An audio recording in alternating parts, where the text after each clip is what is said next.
बिस्मिल्लाहिर्रहमानिर्रहीम। अस्सलाम वालेकुम दोस्तों, एक नई वीडियो के साथ हाजिर हैं। चले अपनी वीडियो स्टार्ट करते हैं। मैं हमेशा से ही आपको बताता चला आया हूं कि जब भी जंग होती है तो वो आपको बहुत ज़्यादा कुछ सिखाती है। जंग के दौरान आप बहुत कुछ सीखते हैं, जंग के बाद आप पूरी जंग का जब रिव्यू करते हैं तो उसके अंदर आप बहुत सी चीज़ें सीखते हैं कि आपसे गलती कहाँ पे हुई। आपने इस जंग के अंदर कुछ प्लान किया था, आपके एडवर्सरी ने कुछ प्लान किया हुआ था, तो या तो आपका प्लान जंग के अंदर कामयाब हो जाता है या आपके एडवर्सरी का प्लान जंग के अंदर कामयाब हो जाता है। जब आप उसको रिव्यू करते हैं ना तो आपको बहुत सी चीज़ों का पता चलता है। जंग के दौरान भी आप इन चीज़ों को रिव्यू करते रहते हैं। जैसा कि आपको पता है कि यूक्रेन के अंदर फरवरी से जंग लगी हुई है, रशियन इन्वेजन वहां पे हुई है। यूक्रेन ने अमेरिका और नेटो ममालिक की मदद से रशिया का बहुत ज़्यादा नुकसान किया। कहा यह जाता है कि यूक्रेन ने रशिया के तकरीबन 1200-1300 टैंक्स, एपीवीज, आर्मर्ड पर्सनल कैरियर्स और मुख्तलिफ आर्मर व्हीकल्स जो है ना उनको तबाह कर दिया। ये एक अच्छा खासा बड़ा नंबर है। इस जंग के अंदर रशिया के T-72, T-80 टैंक्स का भी बहुत ज्यादा नुकसान हुआ है। एक और बात कही जाती है कि रशिया के पास इस वक्त दुनिया की सबसे बड़ी टैंक फोर्स है।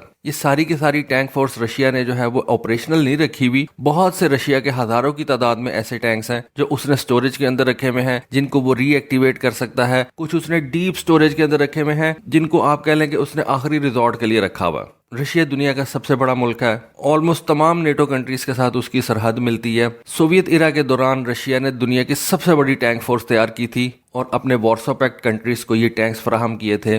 दुनिया की बहुत सी कंट्रीज जो हैं वो रशियन टैंक्स इस्तेमाल करती हैं और रशियन टैंक्स दुनिया के बेहतरीन टैंक्स होते थे। मैं आपको एक बात बताता हूँ, जब इराक ईरान की जंग हो रही थी तो उस वक्त सोवियत यूनियन के T-62 टैंक्स का मुकाबला अमेरिका के M-60 पैटर्न टैंक्स के साथ था। एक तरफ M-60 पैटर्न टैंक्स थे और दूसरी तरफ रशिया के T-62 टैंक्स थे और अमेरिकन को ये बात मानना पड़ी थी कि रशियन T-62 टैंक्स जो है वो अमेरिका के पैटर्न टैंक से बहुत ज्यादा एडवांस है। खैर पैटर्न टैंक है भी बहुत पुराना था, लेकिन फिर भी T-62 टैंक की जो धाक थी वो उस ईरान इराक जंग के अंदर साबित हो गई थी। एनीवे, अब आपको पता है, मैंने आपको जैसे बताया कि रशिया के टैंक्स का बहुत ज्यादा नुकसान हो गया। तो अब रशिया के पास दो ऑप्शन है। रशिया ने, हमने पिछले दिनों देखा कि कई खबरें आई कि उसने अपना T-14 आर्माटा टैंक जो है, खैर अभी उसकी प्रोडक्शन ही स्टार्ट नहीं हुई, लेकिन कुछ उसके यूनिट्स जो हैं उनको यूक्रेन के अंदर देखा गया। ये मेरा ख्याल है कि ये T-14 आर्माटा टैंक्स जो है ये उन्होंने डॉनबास रीजन के अंदर भेजे हैं, ना कि रशिया ने इन टैंक्स को यूक्रेन की फोर्सेस के खिलाफ भेज दिया। जो एरियाज इस वक्त रशिया के कब्जे में है, इस टैंक को सिर्फ उन्होंने उस एरिया के अंदर भेजा। T-14 आर्माटा टैंक को रशिया ने अभी वॉर जोन के अंदर नहीं भेजा।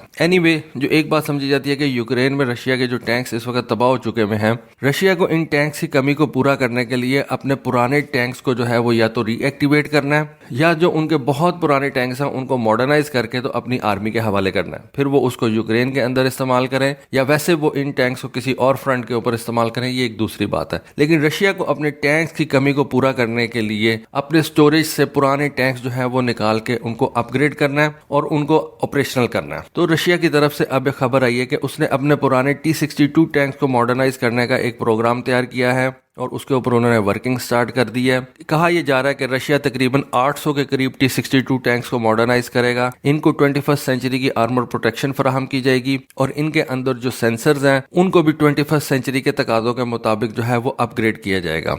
T-62 टैंक जो है वो 1961 के अंदर इंट्रोड्यूस करवाया गया था। इस टैंक को गल्फ कंट्रीज ने बहुत ज्यादा परचेज किया। इसराइल के साथ 1973 की योम के पोर वॉर के अंदर भी इस टैंक को इस्तेमाल किया गया था और उस वक्त इसराइल ने कुछ टैंक्स जो थे वो पकड़ लिए थे और उनको अमेरिका के हवाले किया। अमेरिका ने इन टैंक्स को जो है वो देखा, उनके ऊपर जो है वो वर्किंग की और उस वक्त भी अमेरिका को ये बात माननी पड़ी थी कि रशियन टैंक्स जो है वो दुनिया के बेहतरीन टैंक्स हैं। T-62 दुनिया का पहला टैंक था जिसके अंदर एक स्मूथ बोर गन जो थी वो रखी गई थी, बल्कि ये APFSGS राउंड जो थे उनको भी फायर कर सकता था। अब ये जो APFSGS राउंड होते हैं इनको बेसिकली कहा जाता है armour piercing fin stabilise discarding sabot. ये खास किस्म के राउंड्स होते हैं जो थिक आर्मर को जो है वो पेनिट्रेट करने के लिए इस्तेमाल किए जाते हैं। रशिया ने बहुत बड़े नंबर के अंदर ये T-62 टैंक्स बिल्ड किए थे। तकरीबन 22,000 के करीब इन T-62 टैंक्स को जो है वो मैन्युफैक्चर किया गया। इस T-62 टैंक की प्रोडक्शन जो है वो मिड 70s तक जारी रही। अब रशिया ने यह फैसला किया है कि वो अपने इन T-62 टैंक्स को मॉडर्नाइज करेगा। अब कई लोग ये सोच रहे हैं कि रशिया ने अपने T-72 टैंक्स को क्यों नहीं स्टोरेज से बाहर निकाला, क्योंकि रशिया के पास तो हजारों की तादाद में टैंक्स पड़े हुए हैं। तो जो उनके T-72 टैंक्स हैं जो कि इन T-62 टैंक से बेहतर समझे जाते हैं, उनको क्यों नहीं उन्होंने जो है वो स्टोरेज से बाहर निकाल के तो मॉडर्नाइज किया या एज सच जो है उनको रीएक्टिवेट कर दिया। कहा यह जाता है कि T62 की कुछ ऐसी क्वालिटीज हैं जो उसको T72 से कह लें कि बेहतर बनाती हैं। और वो क्या क्वालिटी है? बेसिकली T62 टैंक जो है ना, उसकी जो ऑपरेशनल कॉस्ट है और जो उसकी मेंटेनेंस रिक्वायरमेंट है ना, वो T72 टैंक से बहुत ज्यादा कम है। T62 टैंक को चलाना आसान है, नए पर्सनल को इन T62 टैंक्स के ऊपर ट्रेन करना बहुत ज्यादा आसान है। ये चीजें इस वक्त जो है ना वो रशिया देख रहा है कि हमें सस्ता कौन सा टैंक पड़ेगा कि जिसके ऊपर हम थोड़े पैसे लगा के उसको 21st सेंचुरी के सेंसर्स के साथ जो है ना वो इंट्रोड्यूस करवा दें। हमारे नए रिक्रूट्स जो हैं उनको कौन सा टैंक जो है उसको चलाने में आसानी रहेगी। तो ये तमाम चीजें देखते हुए रशिया ने अब ये डिसाइड किया है कि हम T62 टैंक जो है उसको इस्तेमाल करेंगे, ना कि T72 टैंक को लेके आएंगे, क्योंकि इससे एक तो रशिया की कॉस्ट बचेगी, उसके जो नए रिक्रूट्स हैं उनको ये टैंक चलाने में आसानी रहेगी और वो जल्दी इस टैंक को चलाने को सीख जाएंगे। प्लस जब नए सेंसर्स के साथ इस टैंक को ऑपरेशनल किया जाएगा तो ये T62 टैंक जो है किसी भी बैटलफील्ड के अंदर बेहतर परफॉर्म कर सकता है। इसके ऊपर वो जो है वो बेहतर किस्म का रिएक्टिव आर्मर जो है वो लगा देंगे, इससे इस टैंक की प्रोटेक्शन में भी इजाफा हो जाएगा और ये टैंक रशिया की सरहदों की हिफाजत के लिए जो है वो फिट करार दे दिया जाएगा। T62M टैंक को रशिया ने 2016 के अंदर सीरियन आर्मी के हवाले किया था और शायद उसकी भी उस वक्त यही रीजन थी। इसकी जो ऑपरेशनल कॉस्ट है वो बहुत थोड़ी है और नए रिक्रूट्स को इसके ऊपर ट्रेनिंग देना जो है वो बहुत ज्यादा आसान है। T62 टैंक का एक और बहुत बड़ा एडवांटेज है और वो ये है कि इसको माउंटेनियस रीजन के अंदर भी इस्तेमाल किया जा सकता है और सिटी टेरेन के अंदर भी इस्तेमाल किया जा सकता है। इसी वजह से नॉर्थ कोरिया का भी ये एक फेवरेट टैंक समझा जाता है और नॉर्थ कोरिया ने तो इस T62 टैंक को लोकल सेंसर्स के साथ जो है वो इक्विप किया हुआ है। नॉर्थ कोरिया ने अपने मुल्क के अंदर इस टैंक के लिए जो है वो मुख्तलिफ किस्म के इक्विपमेंट तैयार किए हुए हैं और नॉर्थ कोरिया ने इस टैंक के अंदर से मुख्तलिफ रशियन इक्विपमेंट जो है उसको निकाल दिया और अपनी कंट्री के अंदर तैयार किए हुए मुख्तलिफ सेंसर्स जो हैं वो अपने T62 टैंक्स के अंदर लगाए हुए हैं। कई एनालिस्ट ये भी क्लेम कर रहे हैं कि ये T62 टैंक को मॉडर्नाइज करने का जो एक फैसला है उसकी शायद वजह यह है कि रशिया के ऊपर इस वक्त वेस्टर्न सैंक्शंस लगी हुई हैं और रशिया को अपने T72 और T90 टैंक्स को मॉडर्नाइज करने के लिए जो इक्विपमेंट दरकार है अपने मुल्क से बाहर से,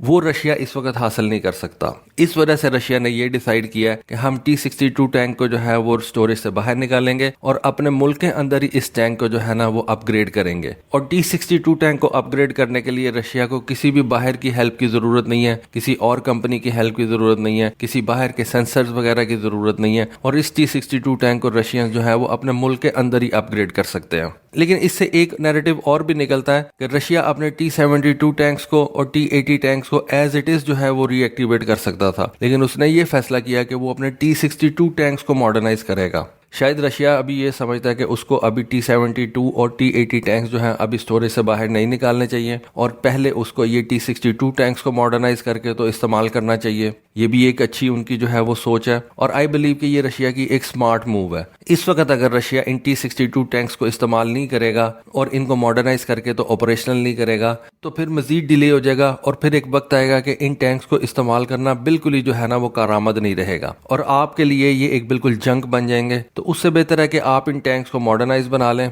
और उनको अपनी सरहदों के ऊपर जो है वो ले जाएं। अभी भी इन टैंक्स को अगर आप मॉडर्नाइज करते हैं तो ये काफ़ी ज़्यादा आपका काम कर सकते हैं और ख़ास तौर पे अगर आप अपने टैंक के अंदर टारगेटेड इंप्रूवमेंट लेके आए ना, मतलब आपको ज़रूरी नहीं है कि आप उस टैंक का इंजन बदल दें, आप उस टैंक का तमाम के तमाम सेंसर्स बदल दें, आप दुश्मन की कैपेबिलिटीज़ को देखते हुए अपने टैंक के अंदर चेंज लेके आए तो आप कम पैसों के अंदर अपनी चीज़ को जो है ना वो बेहतर तरीके से कारआमद बना सकते हैं। और आई बिलीव कि रशिया इस मामले के अंदर भी यही कर रहा है कि रशिया ने कुछ चीज़ें जो है ना वो देख ली हैं कि किस तरह से यूक्रेनियन इस javelin anti tank guided missile को इस्तेमाल करते हैं, उसके तोड़ के लिए रशिया को इन T62 टैंक्स के अंदर कैसी चेंजेस लेके आनी चाहिए। मतलब बेसिकली आप कम से कम कौन सी ऐसी चेंजेस इन टैंक्स के अंदर लेके आते हैं कि आप अपने दुश्मन को जो है ना वो आउट मैच कर दें। कम पैसों के अंदर आप इनको मॉडर्नाइज करें और टारगेटेड इंप्रूवमेंट के जरिए से इन टैंक्स के साथ आप दुश्मन का मुकाबला करें। तो दोस्तों ये एक इन्फॉर्मेशन मेरी नज़रों के सामने से गुजरी थी, सोचा आपके साथ शेयर करूं। होपफुली आपको आज की वीडियो, आज की इन्फॉर्मेशन पसंद आई होगी। कॉमेंट सेक्शन में अपनी राय से ज़रूर आगाह कीजिएगा। आज के लिए बस इतना ही। Thank you. अल्लाह हाफिज़।